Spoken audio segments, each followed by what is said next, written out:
스릴링노. 박수 3번 시작. 오케이, 이제 시작하면 됨. 예, 안녕하세요. 더스틴의 박쌤입니다. 뭘 보고 해야 되나? 이거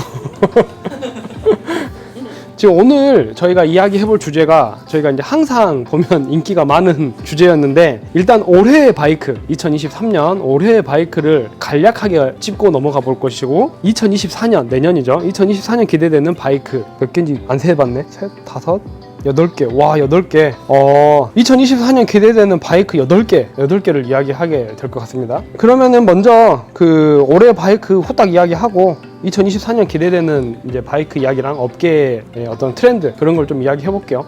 겨울에 입문하는 사람은 내가 봤을 때 약간 제정신이 아니야. 그 사람은 진짜 아주 애가 다른 사람인 거고, 엔간하면 겨울에 입문 안 하시잖아요. 그러니까 이제 내년에 입문한다고 생각을 했을 때, 입문하는 사람들이 이게 바이크도 상투 잡을 수 있거든. 그 상투 잡으면 그때부터 내리막이잖아. 그러니까 이제 바이크도 자기가 그 트렌드나 이런 걸 모르면은 내가 고점에 사가지고 타고 팔려고 하니까 막 인기가 너무 없어가지고 잘못 고르시면 이제 그렇게 낭패를 볼 수 있어요. 이번에 저희 영상 참고하셨다가 상투 잡지 않기를 바라겠습니다. 올해의 바이크는 실제 그 판매량 자료랑 각 장르에서 그 바이크가 대중화에 기여한 기여도 같은 거, 이제 그런 거를 저희가 객관적으로 검토할 수 있는 방법은 없죠.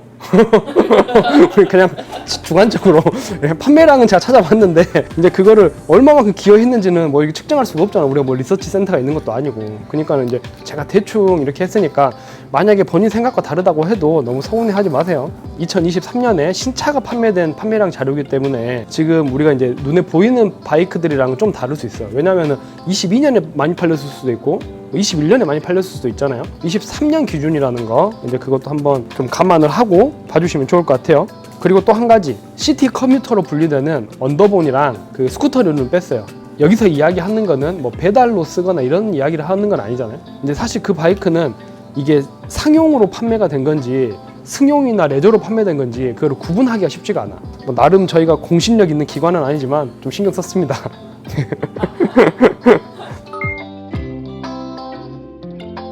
일단 어드벤처 바이크 이야기를 해볼게요. 어드벤처 바이크는 첫 번째 R1250GS 어드벤처, 그리고 이제 두 번째가 KTM의 890 어드벤처 R, 그리고 세 번째가 혼다의 CRF 300L입니다.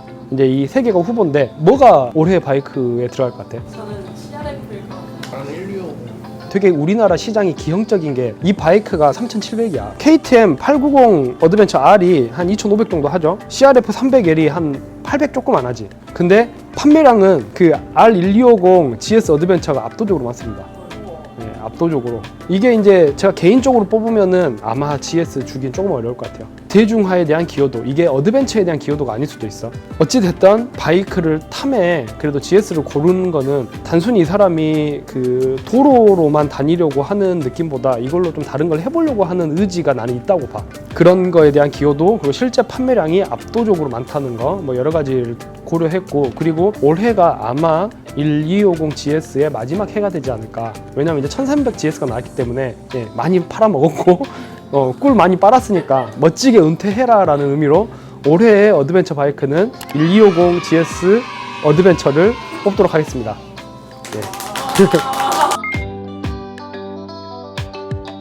투어링이 이제 어떤 거냐면은 뒤에 박스도 달려있고 막 그런데, 어드벤처 장르 말고 일반 온로드를 탈 수 있는 바이크들을 이제 보통 투어링이라고 해요. 배기량은 기본 미터급 이상, 각 브랜드에서 가장 높은 배기량의 바이크가 될 확률이 높아. 그리고 기통수도 최소 2기통 이상, 각종 막 호화로운 막 그런 장비들을 많이 가지고 있죠. 뭐 노래도 나오고 열선 뭐 이런 거 기본이고. 그럼 이 투어링에서 지금 후보는 이것도 이제 세 가지인데, 골드윙, 그 다음에 이제 BMW의 R1250RT, 그리고 할리의 무슨 글라이드 시리즈, 뭐 로드 글라이드, 뭐 스트릿 글라이드, 이런 글라이드 시리즈들. 이게 가격을 보면은 골드윙이 한 4,300만 원, 그리고 할리의 이제 무슨 글라이드 뭐 이렇게 나가는 것들은 5천만 원이 넘어요. 각 브랜드의 기함, 플래그십이라고 생각하시면 될 것 같아요. 이게 아직 올해가 가기 전이라서 정확한 통계가 좀 어렵긴 한데, 글라이드들이 올해만 최소 450대 정도 팔았어요. 그리고 골드윙이 그거에 한 60-70% 정도 팔린 것 같아요. 그러면은 어마어마한 숫자거든. 우리나라에서 그 투어링 장르는 할리의 머리 크고 가방 달린 애들이 그냥 올킬이다. 이름이 투어링이잖아. 근데 아쉬운 게 그걸 타고 투어링 안 할 사람들이 많아. 어디 막 번화가 가가지고 노래 틀고 막 지나가고. 내가 그런 거를 내가 유난히 그걸 많이 봐서 그런지도 모르겠는데 그 이미지가 조금 구려 그게. 예. 사실은 제 개인의 어떤 선호도나 이제 이런 걸로 봤을 때는 그 할리의 글라이드들을 안 뽑는 게 맞는데 우선 뭐 어쩔 수 없이 뭐 그렇게 많이 팔리고 사람들한테 인기가 많으니까 할리의 스트리트 글라이드와 로드 글라이드 그 글라이드들을 이제 올해의 투어링으로 뽑도록 하겠습니다. 나는 이게 한 가지 좀 의아한 게 투어링 바이크인데 그거를 트레일러에 연결해서 다니잖아? 그러니까 차에다가 트레일러를 하고 트레일러에다 투어링 바이크를 싣고 다니면 이게 뭐지 싶은 거야. 무슨 말인지 알지 지금 이게. 그 투어링을 하려고 타는 게 이 바이크의 장르인데 대규모의 어떤 이동은 차로 해결하고 그런 걸 보면은 이거 약간 뭔가 우리나라의 그게 좀 독특한 문화다 이게. 바이크를 전시적인 이유로 소비하는 경우가 좀 있다라는 거. 이제 그런 게 조금 느껴지는 장면인 것 같아요. 이제 그 다음 장르는 크루저입니다. 크루저. 이건 무조건 너네들이 맞출 수 있어. 레블. 그렇지, 레블. 레블이 500이랑 1100 있죠. 또 하나는 메테오랑 슈퍼 메테오. 예. 그러니까 메테오들과 레블들의 싸움입니다. 슈퍼 메테오가 그래도 꽤 선전을 했거든. 이제 올해가 약간 우리나라 모터사이클 시장이 좀 불경기라고는 하는데 그 불경기임에도 슈퍼 메테오가 꽤 많이 팔았어요. 근데 슈퍼 메테오가 좀 데뷔가 늦었지. 추석 전후에 데뷔한 것 같은데 이제 그걸 감안하더라도 이거는 뭐 어쩔 수 없이 레블에 손을 좀 들어줘야 돼. 그 레블 500이랑 1100이랑 합치면은 1000대 이상 판 것 같아요. 올해. 예. 이거 엄청난 거거든. 그래가지고 이게 메테오랑 슈퍼 메테오를 합쳐도 게임이 안 됩니다. 저희 채널을 주로 애청하셨던 분들이나 뭐 제가 주로 이야기하는 어떤 방향성 이런 걸 봤을 때는 아마 슈퍼 메테오 쪽에 손을 들어주시는 분들 꽤 많을 것 같은데 이거는 뭐 대중의 평가가 이러니까 이거는 레벨에 손을 들어줄 수밖에 없어요. 그리고 아까 초반에 이야기한 대중화에 그 모델이 어느 정도 기여를 했는가 이제 이거를 저는 조금 크게 이번 리스트에서는 크게 생각을 했기 때문에 올해의 바이크에서 크루저는 레벨을 뽑도록 하겠습니다. 예, 그리고 이제 마지막 카테고리인데 스포츠 바이크입니다. 혼다의 CB650과 CBR650 그리고 BMW의 R90랑 S1000RR 그리고 스즈키의 하야부사 이렇게 총 5개 모델로 압축을 해봤는데 이 조사를 하면서 이제 좀 느낀 게 우리나라의 그 사기통 사랑이 엄청나다. 그리고 또 하나가 스포츠 바이크가 인기가 상당히 많다. 객관적으로 봤을 때 CB650이랑 CBR650을 뭐 손을 들어줄 수밖에 없을 것 같아요. 스포츠 바이크를 느낄 수 있고 사기통을 느낄 수 있으면서 가장 효율적이고 현실적인 선택지가 이 두 가지예요 지금. 그러니까 당연히 잘 팔릴 수밖에 없겠죠. 그러니까 이걸 보면은 우리나라 이 모터사이클 시장이 혼다의 의존도가 얼마나 높은가. 지금 전체 리스트 후보에 혼다는 다 하나씩 넣어놨거든.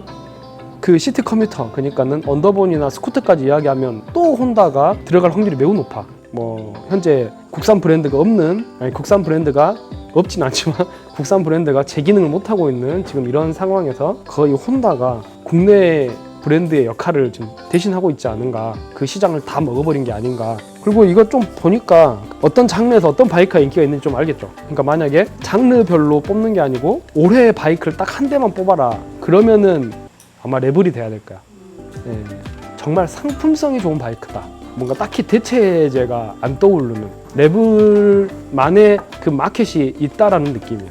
근데 이제 그 마켓이 생각보다 큰 것 같아요. 초보자나 이제 막 매뉴얼 시작하시려는 분들 그리고 발이 안 닿아서 고민하는 분들 특히 여성분들 이런 분들이 거의 커브 다음 레벨이 이게 하나의 테크야. 근데 커브가 너무 많이 팔렸기 때문에 그 중에서 일부만 레벨로 떨어져도 그 수량이 엄청난 거예요. 이렇게 올해의 바이크 이야기를 좀 해봤고요. 이번부터 진짜 본격적인 오늘 영상의 주제입니다. 이제 내년 이야기로 들어가 볼게요. 얼마 전에 에이크마가 끝났잖아요. 네, 그래가지고 이제 내년 바이크가 어느 정도 좀 라인업이 그 눈에 보이는 시점이기 때문에 지금 이야기하기 딱 좋은 시기인 것 같아요. 모든 취미 활동들은 태동기, 그리고 과도기, 팽창기, 그리고 숙성기 이 사이클을 거치지. 뭐 3번으로 갔다 다시 2번으로 가고 뭐 이럴 수도 있지만 결국 이 4개의 사이클에서 움직인단 말이에요. 우리나라가 바이크라는 큰 틀을 봤을 때 과도기가 엄청 길었던 것 같아. 이제 그 과도기 그 혼란한 상황에서 코로나 때 잠깐 팽창기를 맛보다가 예, 지금 약간 다시 과도기로 가고 있는 느낌이 있어요. 예, 일단 팽창기 다음에는 무조건 그 일부는 숙성기로 가기 마련이거든요. 이제 시작한 사람들이 더 깊은 재미를 찾는 거죠. 이게 코로나 때 일단 뭐 외국도 못 나가고 뭘 해야 되겠으니까 일단 입문을 했는데 바이크는 사놓고 뭘 해야 될지 모르는 사람들이 꽤 많았어. 내가 봤을 때 그 사람들은 코로나 종식 딱 되고 이제 할 게 생겼잖아. 그러니까 바이크 안 탈 거예요. 그러면 코로나 때 바이크 타고 뭐라도 이것저것 해본 사람들은 재미를 이제 알았잖아요. 그러니까 이제 더 깊은 단계로 들어가게 돼 있는데 라이딩 스쿨을 다닌다거나 뭐 해외 투어를 가거나 뭐 모토 캠핑을 다니거나 아니면 뭐 바이크 정비나 뭐 이렇게 커스텀 쪽으로 뭐 빠질 수도 있어요. 예, 만약에 이 영상을 보고 있는 여러분들이 바이크 오일 종류를 고민하고 있다. 아니면은 타이어를 찾아보고 있다. 이러면은 여러분들은 지금 숙성기에 들어간 거야. 이게 이제 그 숙성기에 접어든 사람들이 가장 많이 하는 오류가 대표적으로 2가지 바이크를 부정을 해. 할리를 부정해. 할리를 부정하고 또 하나가 GS를 부정해. 이제 뭔가 자기가 이제 안목이 생겼다 이거야. 아 할리, 아 GS 막 이런 그 느낌이 있는데 결국 그 사람들이 나중에 때가 되면 둘 다 인정을 하게 돼. 할리나 GS는 그냥 순리라고 생각하시고 이런 그런 거 에너지 쓰지 마시길 바랍니다. 어차피 인정을 합니다. 근데 이제 내가 이야기하는 거는 그 바이크를 인정을 한다는 거지 그 바이크를 타게 된다는 이야기는 아니야. 아무튼 이야기가 샜는데 각설하고 지금 내년에 가장 큰 이슈에 대해서 먼저 이야기를 해보겠습니다. 신형 GS들의 역습. 이게 왜 역습이라는 표현을 썼냐면 걔들이 왕이었는데 역습을 한다는 거는 뭔가 좀 밀렸다는 거잖아. 이게 우선 BMW는 이번 에이크마에 참여를 안 했어요. 자기들 독자적으로 발표를 했는데 1300GS를 발표했죠. 그리고 이제 900GS는 좀 더 먼저 발표를 했고 일단 그 BMW의 스탠스는 아주 명확합니다. 예, 이게 1300GS는 딱 봐도 바퀴 2개 달린 것 중에서 최고의 멀티툴을 만들려고 출시한 느낌.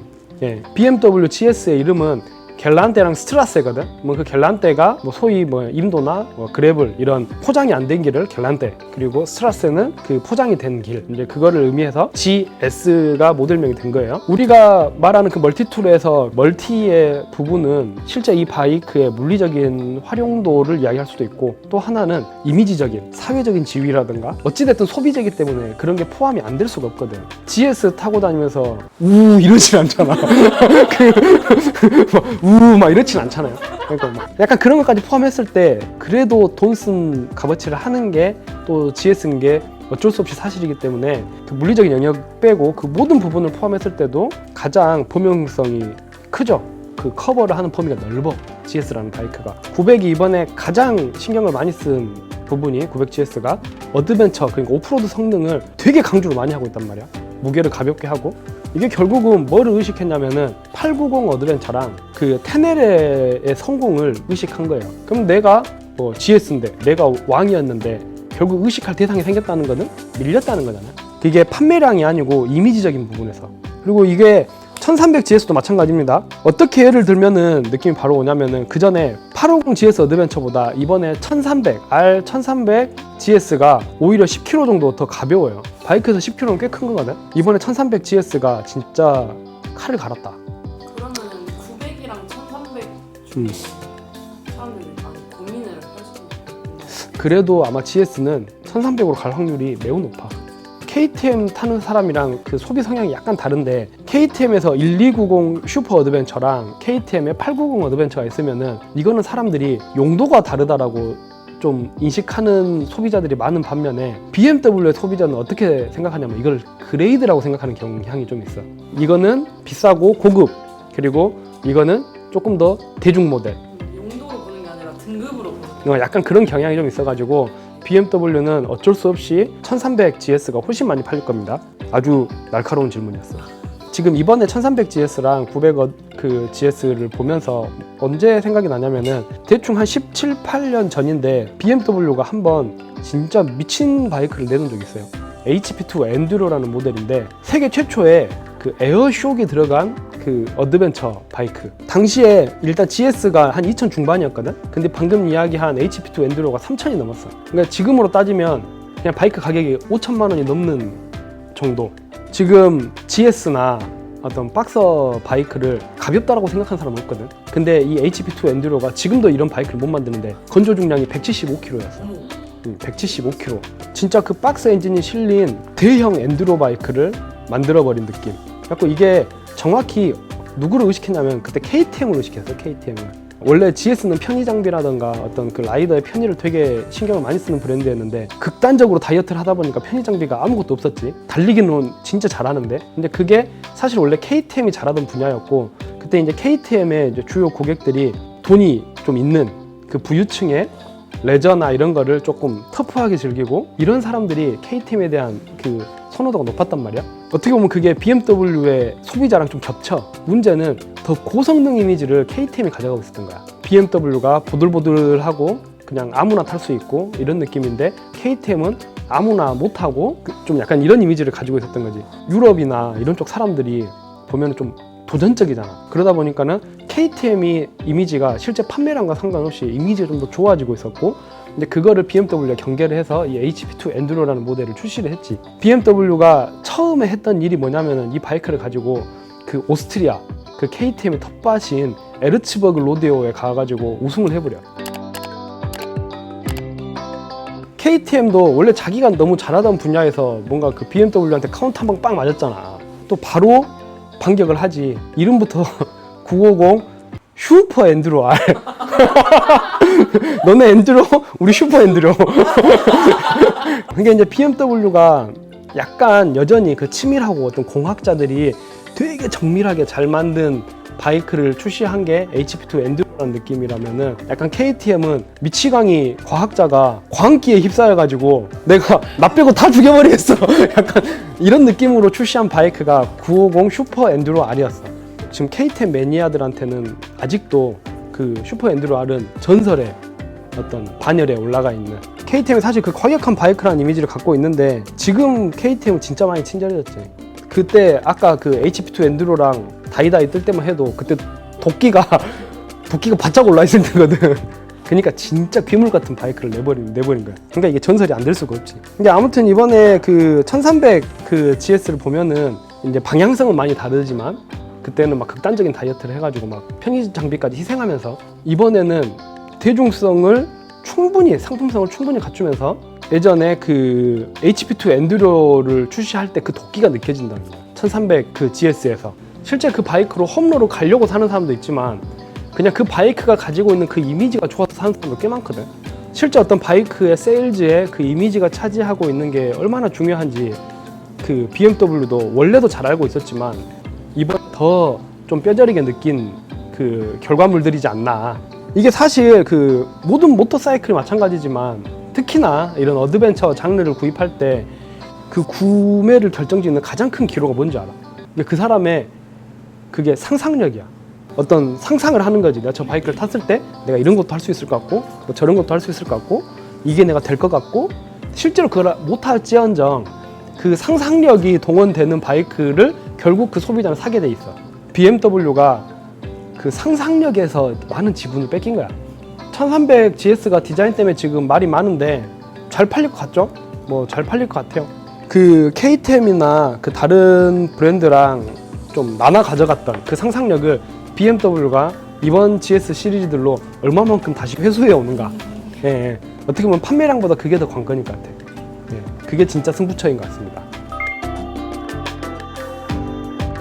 예, 두 번째 이야기는 레트로에 대한 이야기입니다. 레트로. 이번에 혼다 그 CBR 600RR 이게 유로5 통과해서 발표를 했죠. 그리고 이제 야마하 XSR 900 GP 그리고 R1290 두 개는 그 슈퍼스포츠 바이크의 느낌이고, 이제 하나는 네이키드 그냥 스탠다드 바이크. 이게 그 CBR 600RR 이야기를 하면서 왜 레트로냐 뭐 이렇게 이야기할 수 있거든. 그 완전히 그냥 최첨단 슈퍼스포츠 바이크니까. 근데 이게 제 기준에서는 최신의 물건이라고 해도 그 물건에 과거의 향수가 느껴질 건덕지가 있으면 나는 그게 레트로인 것 같아. 아무리 이게 최첨단으로 생겼다고 해도, 최첨단의 기능을 갖고 있다 해도 그 기준으로 보면 CBR 600RR은 완벽한 레트로 바이크. 제가 생각했을 때는 그 이름을 가지고 왔지만 최근에 출시했던 CL500이나 트랜스알프 이런 거는 혼다한테 미안한데 이거는 레트로도 아니고 그냥 이름만 갖다 쓴 거지 이게 뭔가 그 과거의 유산을 전승했다고 보기에는 좀 민망한 수준이었어. 그 바이크 타시는 분들에게는 이제 미안하지만은 이게 과거에서 끄집어온 어떤 그런 게 없다는 거지. 그 바이크가 안 좋거나 나쁜 바이크라는 게 아니잖아요.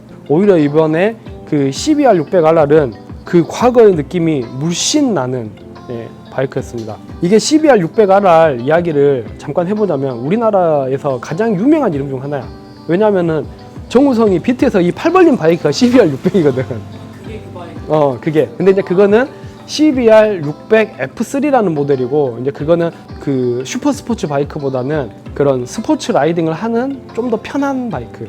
2000년대 초반에 RC211V라고 혼다의 모토GP 머신이에요. 21세기의 첫 번째 바이크다 해서 RC211V인데 발렌티노 로시라고 진짜 그 천재 레이서와 그 혼다의 그 합작으로 모토GP를 씹어먹고 있을 때였어. 혼다가 그 모토GP의 그 기술들 이제 그거를 가지고 길에서 도로에서 탈 수 있는 도로 주행용 바이크를 출시한 게 CBR 600RR과 CBR 1000RR이었어요. 이게 단순히 그때 모토GP의 기술만 가져온 게 아니고 스타일링까지 바이크의 디자인까지 가져오다 보니까 인기가 없을 수가 없었죠. 레이스 바이크에서 그 기술을 가져와서 공도에 탈 수 있게 바이크를 만들었으니까 이게 진정한 의미의 레이스 레플리카라고 볼 수 있어요.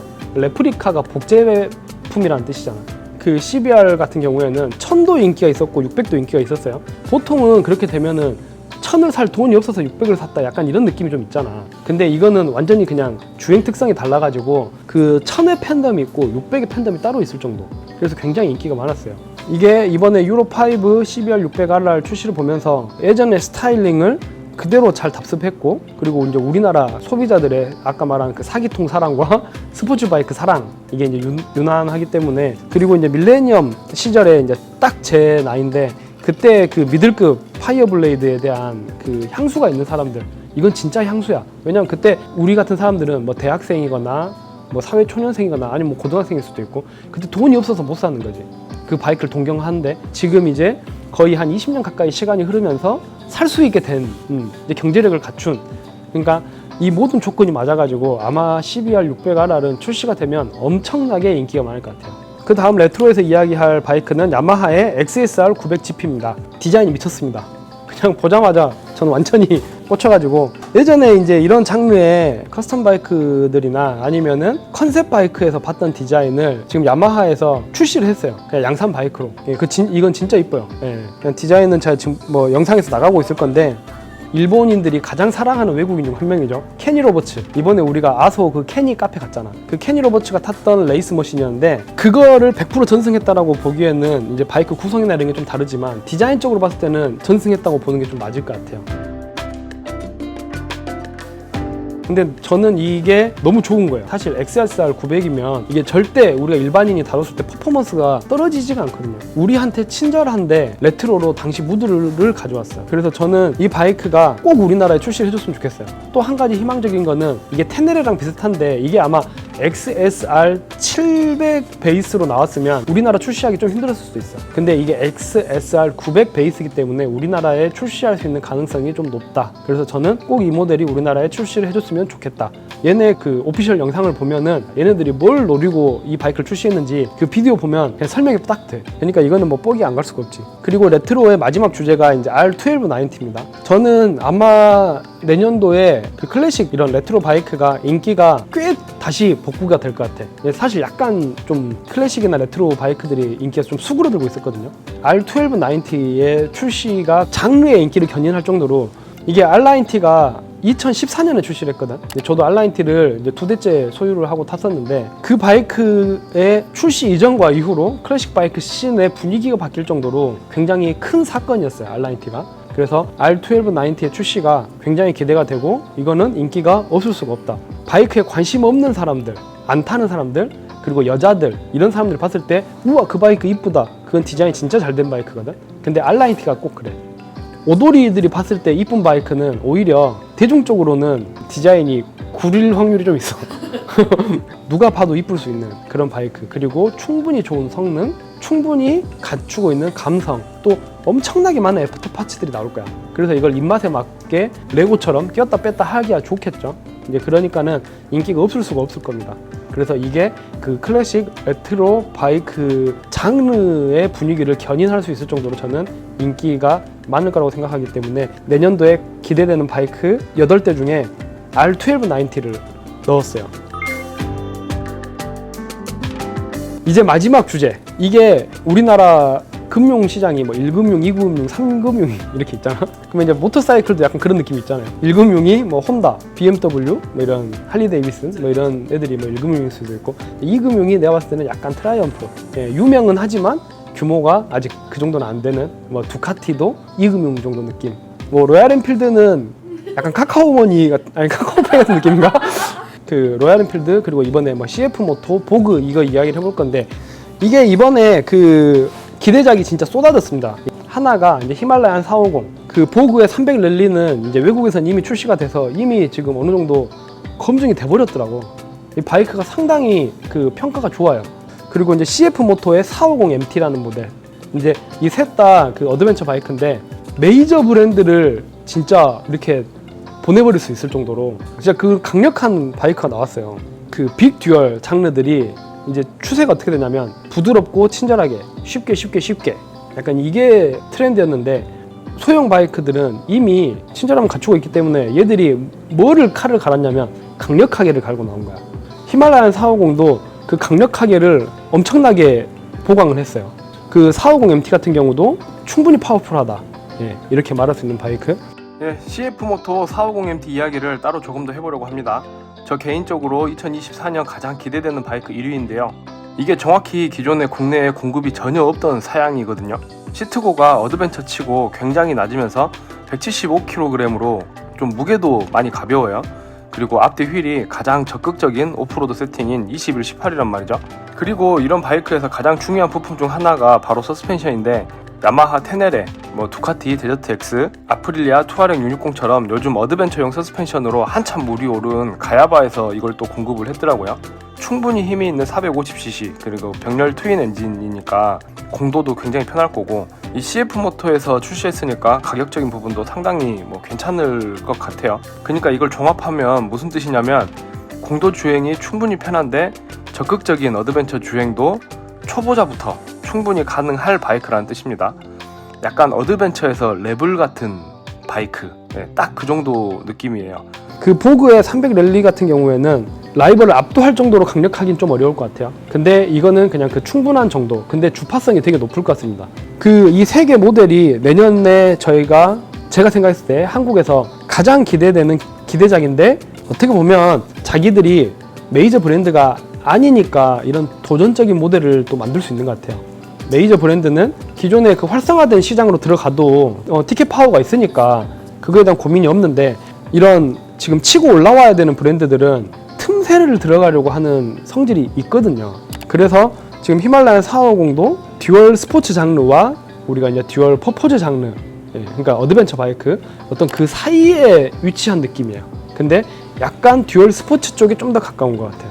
CF 모토의 450 MT는 똑같이 히말라얀이랑 똑같이 듀얼 스포츠와 그 듀얼 퍼포즈, 그러니까 어드벤처 바이크 장르 그 두 개 사이에 걸쳐져 있는데, 이거는 어드벤처 바이크에 좀 더 가까운. 보그의 300 랠리는 히말라얀보다 더 듀얼 스포츠에 가까운 바이크. 이건 그냥 거의 듀얼 스포츠라고 보는 게 맞을 것 같아요.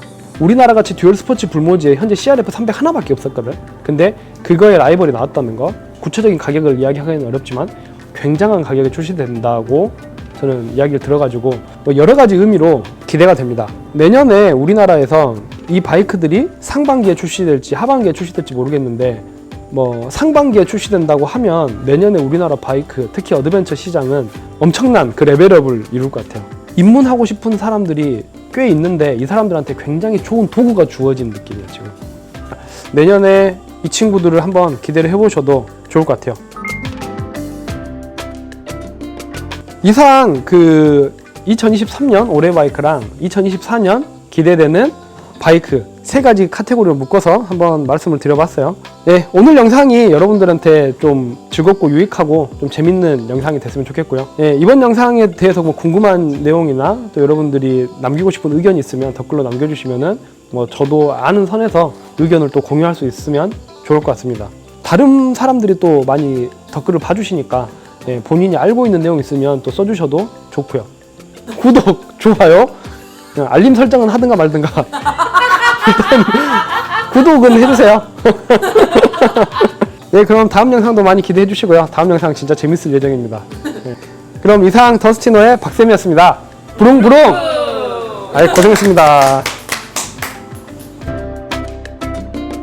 네, 지금 오늘 이제 촬영하고 있는 곳은 나들이 프로젝트라고 전주에서 로컬 캠핑 아웃도어 브랜드 편집샵, 거기에서 지금 촬영을 진행하고 있습니다. 여기 커피도 맛있고 뭐 근처 사시는 분들은 한 번씩 놀러 와보셔도 좋을 것 같아요. 재밌는 소품들도 많아가지고